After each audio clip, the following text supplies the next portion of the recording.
everyone. Welcome. Thank you for joining us on our Business Conference 2022, and our theme for this year is United We Grow. Today we continue our celebrations, and we are now live at Level 1 Orange Tea Building. This is Jonathan Nee from Training and Development Department, and we are looking forward to see all our award winners later on today. All of us here are very excited. But before we begin today's festivities, let us start by listening to what our Chief Operating Officer, Mr. Simon Yeo, has to share with us on the topic, Start Closing, What's Holding You Back? Over to you, Simon. Good morning, everyone. It's so great to see all of you at Orange Tea Business Conference, on-site and online. Once again, congratulations to all the achievers. Well done, and you guys are really awesome. Let's give Orange Tea and yourself a big round of applause. We know that become successful in sales, especially in property sales, we need a lot of hard work and commitment. But the most important thing is to have a grow mindset. You can have the best sales technique, closing skill, or learn from the sales guru, but without knowing how a grow mindset works and knowing how to create it, you can't achieve more.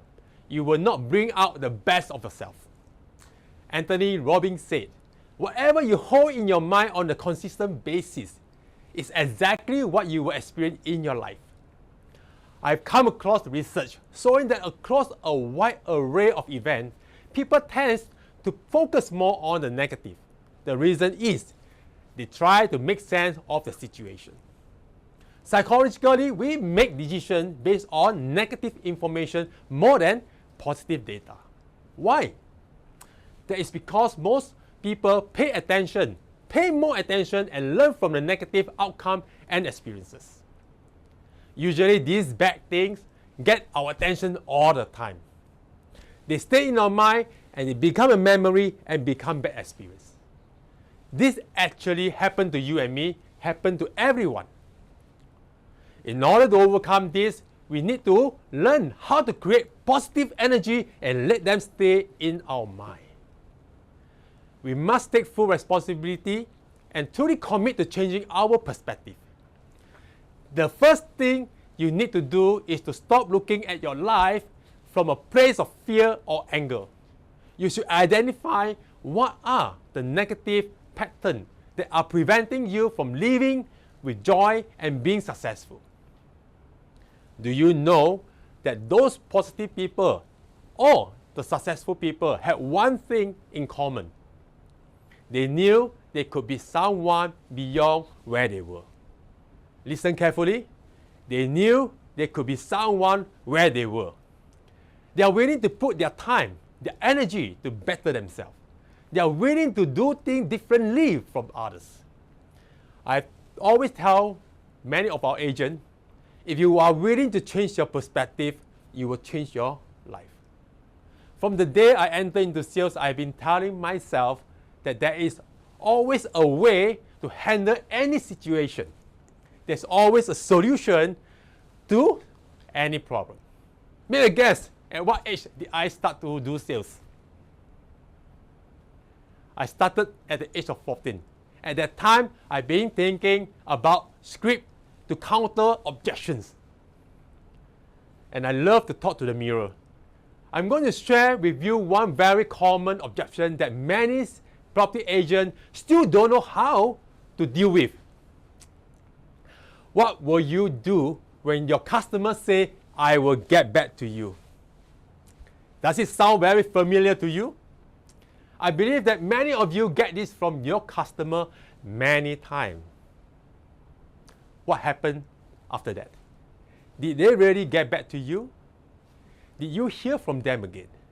Or did they disappear and never get back to you? It is the same someone telling you, I want to think about it. The question here is, how do you handle this? Did you prepare yourself when someone said that to you? As a professional, you need to prepare for all situations at all times. Having the habit of knowing the truth is extremely important to us as a property agent. You need to know exactly what is the truth. most of the time, they are trying to reject you politely. Besides being a property agent, you guys are also a professional, also a businessman, a closer. As a closer, we want to know exactly what happened, what is going on. So, when someone say, I will get back to you, you have to be upfront and direct. And I do not want you to say things like, oh, okay, can I call you back in the next few days to see how things are going? Or or when would you like to get back to me? No, don't say things like this. I want you to cut this off. If you do that, I'm telling you, you're putting yourself at a lower status. And you are shutting the door with your customer. So next time when someone say, I will get back to you, I want you to be very upfront and direct with that person. You may say, Mr. Customer, when I hear someone say they will get back to me, I will never hear from them again. Let's get to the bottom line. What will it take for you and me to do business today? Yes, I want you to ask a very simple but profound question. What will it take for you and me to do business today? Sometimes the customer would say, actually, I need this information. Or I need some references. Or I need a plan. Or I need to talk to someone else. Whatever it is, the most important is now you can focus solving that particular problem and handle the objections. Not something that hanging in the air. Another thing you could say is, Mr. Customer, I've been doing this for a long time. So when someone say they will get back to me, I never hear from them again. You do not want to reject me outright, isn't this the case here? I know that you are trying to be polite, but please tell me exactly what is going on. Which part of the deal that you don't like? Is it because of the price? Is it because of the term? Let's lay everything on the table. Probably the customer might say, actually, the price is a bit on the high side. Okay, then let's talk about the price.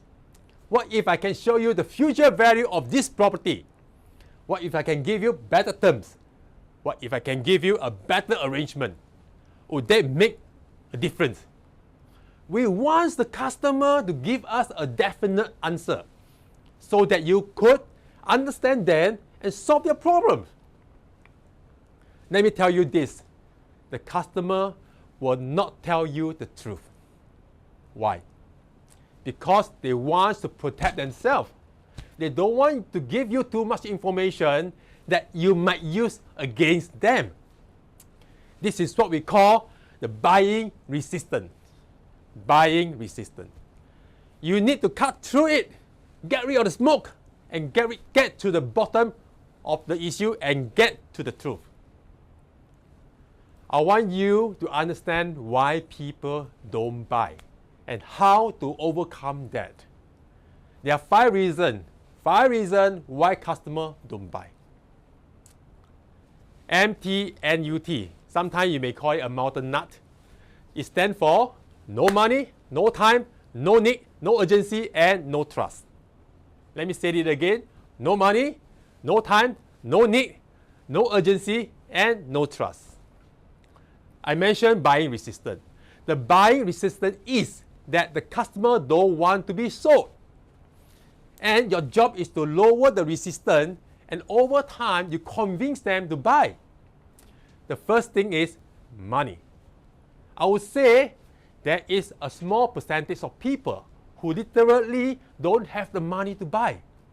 The percentage is very small, very small. I want to tell you guys, the majority of people have the money. If you can show them the value of what you are offering. So, money is just an excuse. Some customers will tell you that they don't have the time. If you can show them how to save money, how to make money through property, they will make sure they make time to save that money and make that money. So, time is not an issue if you can prove the value. Now, Money is not an issue. Time is not an issue. What about needs? Some people know that they need, and some people don't. Some people they need, some people they don't. And this is what we call the trigger event. So what is a trigger event? A trigger event means something that happened and people realize they need to do something. And your job is to make that happen. Make them realize it. Your job is to demonstrate why they need the product, why they need this project. And you need to understand that it doesn't mean they'll buy it. You help them to understand the urgency to own that property, own the asset. Create an urgency about why they should do it now. Show them they need to take action now. If they don't take action now, they are going to lose money. Or they are not going to make much money, or they're going to miss a great opportunity during this time. You have to learn to position your customer in such a way that they feel a sense of urgency. They feel the pain of not making a decision. You got them to acknowledge that they need it. Does your customer trust you and the products or the service that you are offering to solve the problem that can really help them? If a customer don't buy, start analyzing why they are not buying. It's because they don't have the money, or they don't have the time, or they don't need it, or there is no urgency, or they don't trust you. They don't trust you yet. If you know how to reduce the buying resistance by showing them that they need it, showing them it is urgent, and last but not the least, that you are trustworthy, you close the deal. I always say, when it comes to sales, it's all about closing. That's why today my topic is start closing. What's holding you back? When it comes to closing, we make conversation mistake that break the deal. Some people don't know what mistake they have made in the closing. Today I'm going to teach you, and I want you guys to avoid using this word in your closing. The first one, to be honest with you. I know many of you said this to your customer. To be honest with you, this is the price that we could give you. Now, do you understand what you are telling your customer? You are telling them all the conversation up to this point is a lie. Right? To be honest with you means you have not been honest with your customer this whole time. Don't use it. It is the same when you say to be frank with you. It's the same idea. It means you have not been upfront with your customer. You have not been frank with your customer this whole time. So guys, stop using this word. The next one, trust me. I've heard this my whole life as an agent, even up to today. I can even hear and notice that some of our agents are using this. Trust me. Mr. Who and Who, just trust me on this. Yes, this is a great deal. This is the best deal. Just trust me, sir. Now guys, ask yourself, when someone have to say this to you, trust me, do you really trust them? If you want someone to trust you and you are trustworthy, do you have to tell people to trust you? No, we don't. I don't ask you to trust me. Our action speak louder than our words. Your action will show. Your action will demonstrate. So stop saying that. Another one, sorry to bother you.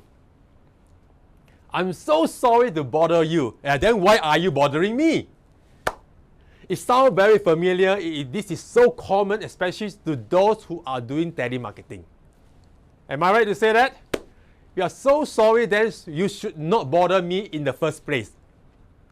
So those who are engaging telemarketer to do all this job, please tell your telemarketer, stop using this word, sorry to bother you. Sometimes I do get this phone call from some service provider. Good afternoon, sir. I'm so sorry to bother you. Then don't call me. Don't bother me. Why are you wasting my time now? You see the point here? Now, when you come to closing, remember this. The prospect or your customer has the power. You as a property agent, as a closer, you don't have a power.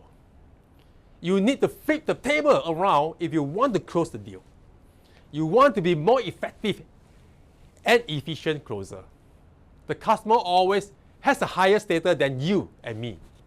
And you need to level that up.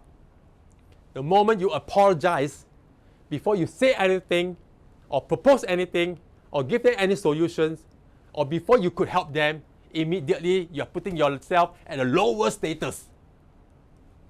Guys, you don't have to apologize for what you are selling, for what we are offering, for what we believe in. We don't have to apologize for what we can bring to them.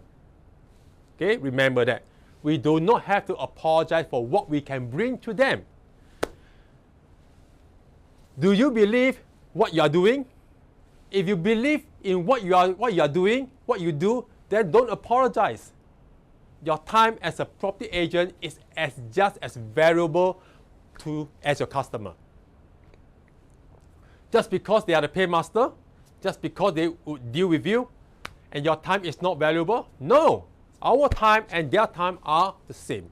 We are all have a valuable time as well. People buy from you because you could help them solve their problems. It's the value and the money exchange. Listen here, it's the value and the money exchange. As a property agent, are you guilty of using this word?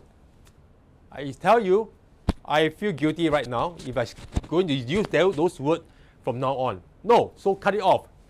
The next one is just following up. See, another very familiar to you guys. Now, Mr. Customer, I am just following up with you about the property you are seeing through me. You said you would like to talk to your family, and I'm just following up. You might be thinking now, what's wrong with this word? It's wrong. Why not?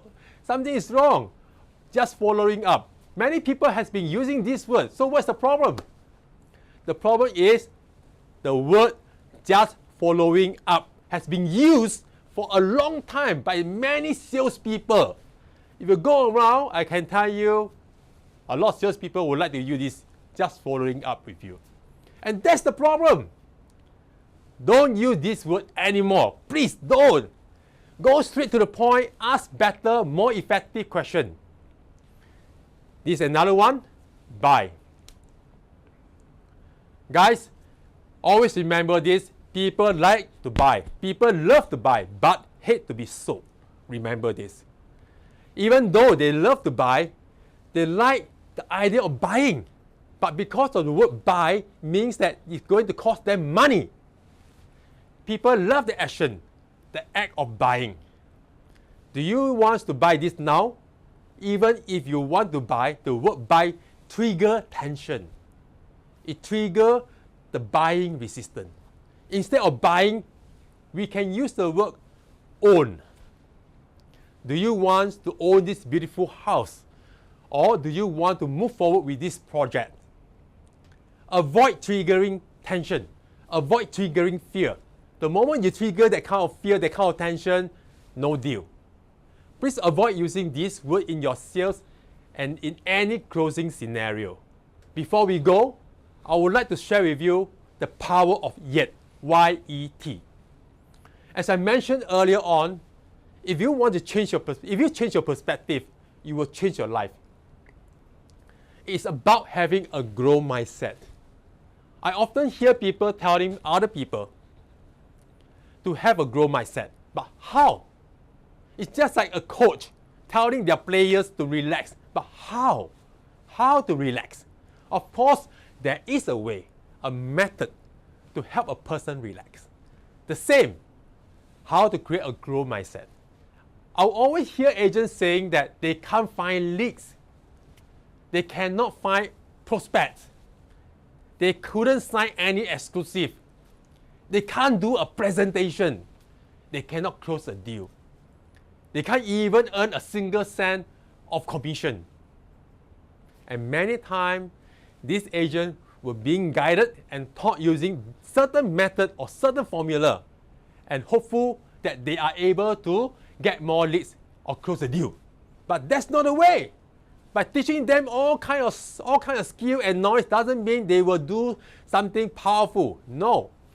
When someone say I can't do it, it has triggered a belief that they cannot do it. It's not within their reach. That make them give up without trying hard enough.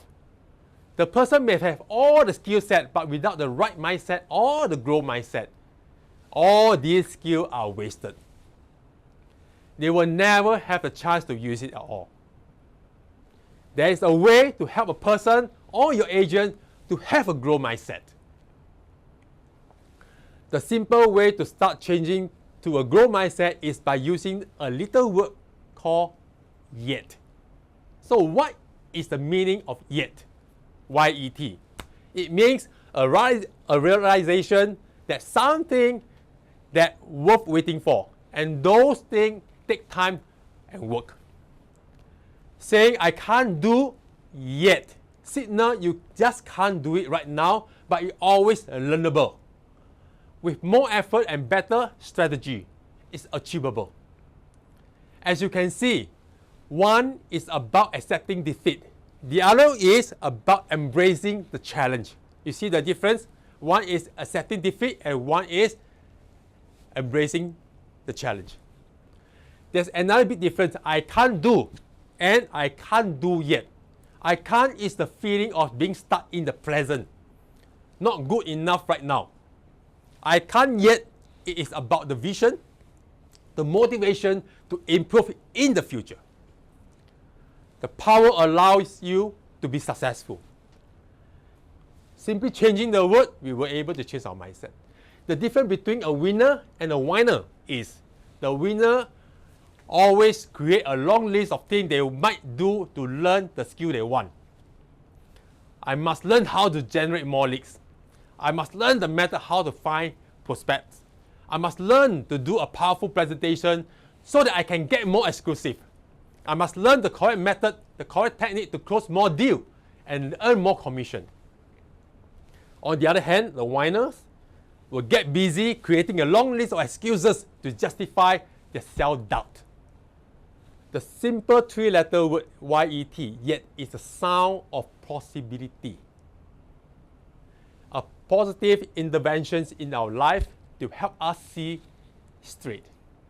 The nudge that we all need to take control of our life is by looking beyond the obstacle in the present to the future, to the opportunity of tomorrow. The word yet carry with it expectation that we can reach our destination. It creates excitement about the future, about all the incredible things we can't do yet.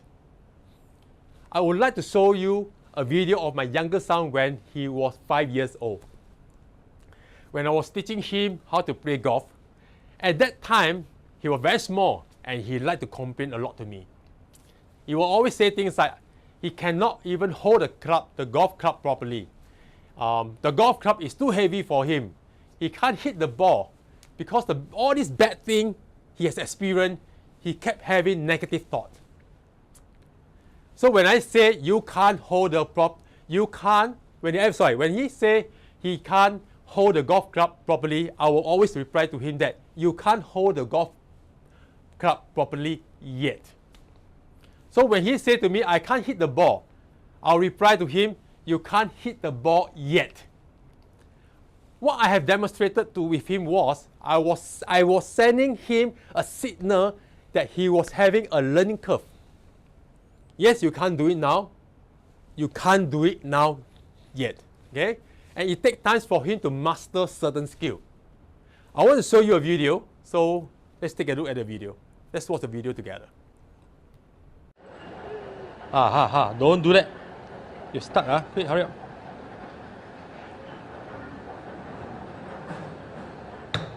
Wah! He was cute, isn't it? I love to see and watch my children picture and video when they were young. Now, Carol Drake said, If you get a failing grade, you think I'm nothing, I'm nowhere. But if you get the grade not yet, you understand you are on a learning curve. It gives you a path into the future. Thank you very much for your attention. Thank you.